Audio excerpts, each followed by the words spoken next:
Having a breastfeeding-friendly worksite simply means that you have a worksite that's accommodating for breastfeeding moms. So this means having adequate break time for breastfeeding moms and also a private and comfortable place for her to pump her breast milk. Many employers are required by law to provide adequate break time for their mothers. Both mothers and employees can benefit from a breastfeeding-friendly site for a number of different reasons. We know that breastfeeding helps keep baby healthy and prevents baby from having as many doctor's visits. We also know that breastfeeding can help keep mom healthy too. It helps decrease her risk of things like obesity, type 2 diabetes, ovarian and breast cancer. So this helps keep both mom and baby healthy, which means less time off work for doctor's visits and illnesses. And also it helps keep employer health care costs down. So this is a win-win for mothers and employers. Another great benefit is that it helps with mom's overall job satisfaction. She's probably more likely to return to work if she knows that her work site is going to be supportive of her breastfeeding. So that helps her and it helps the employer have more loyalty to their company. Employers can help make their work site more breastfeeding friendly by doing a number of different things. First step would be allowing the mom adequate break time to pump her milk. This would typically mean about a 20-minute break every 3 hours, but can be more or less often depending on the mother and the age of her baby.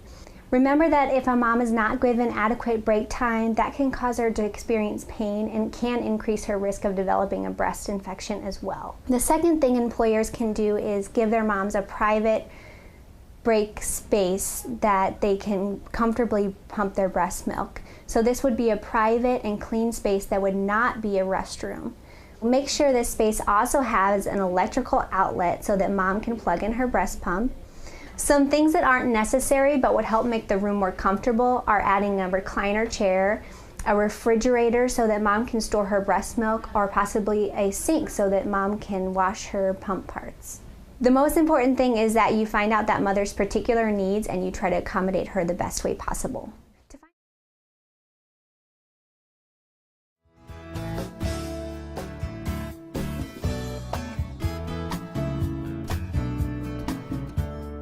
Hi, I'm Kate Colburn-Smith.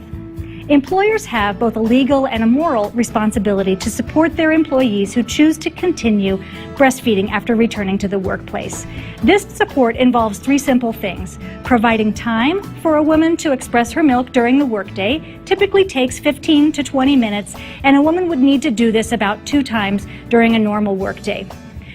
She will also need the space, some private space in which to express her milk. And it cannot be a toilet stall, but beyond that, there are a lot of options for private space in any work environment. And finally, an employer needs to not discriminate against a woman for taking this time out of her workday to provide milk for her baby. Yeah, so Amy came in to see me, and I was a little bit surprised because she's pregnant. And that surprised me to begin with, but she came to talk to me about what she's going to be going through. And she mentioned breastfeeding, which I understand that has to happen, but it did surprise me that it might happen in the workplace. I just figured it was something that she could do at home or, out in her car. But apparently she wants to have a place there at work where she can actually pump. She was talking to me about pumping. She says pumping. I don't know what that is. Pump what? What are you talking about? The only thing I pump is gas. So I didn't understand that. I just figured the baby latches on and that's it. But they have to pump the milk. And then later she can use that milk apparently to feed her child. So we had to talk about that. We had to talk through how that's going to work. How much time is it going to take? I run a business and I need my employees to be there working. So it was good. I'm glad that we got to talk about it. But at first I was it just sort of shocked me. I guess I was embarrassed. I don't know what else to say. A woman comes to you and talking about her breasts. You try to pretend that they don't even exist. We have all this training about sexual harassment and, all those kind of issues to deal with. Well, they're just breasts, so you have to get past that. With good communication and some planning, any of these hurdles can be overcome. And when you prepare to approach your employer about the support you'll need to express milk in the workplace, don't assume that he will have any clue how to support you. So you'll need to come with a specific request in terms of how much time you'll need, what space you would like to use to pump your milk, and how you will continue to get your job done just as effectively and productively as you always have. As we talked through the situation, I began realizing she might be gone more often than I'd like. I understand that she has to be pumping and all that, but she also needs to work. So we're trying to work that out. We've been talking about some different options. I might do something where if she has to be gone, let's say 3 times during the day to go pump, maybe she can work a little longer at the end of the day to make up for that. We're also considering the idea of maybe a split shift where, she can do whatever she has to do in between that time and she'll still get her work done and, I still feel good about paying her for the job she's doing. I've also become aware through this process that there are some legal issues here that I need to deal with, some laws I need to comply with as an employer, and I'm all for that. I want to run a fair, good business that's above board and that treats people right, and so I'm looking into what those are too to make sure that I'm in line and doing what Amy and others need here at the company.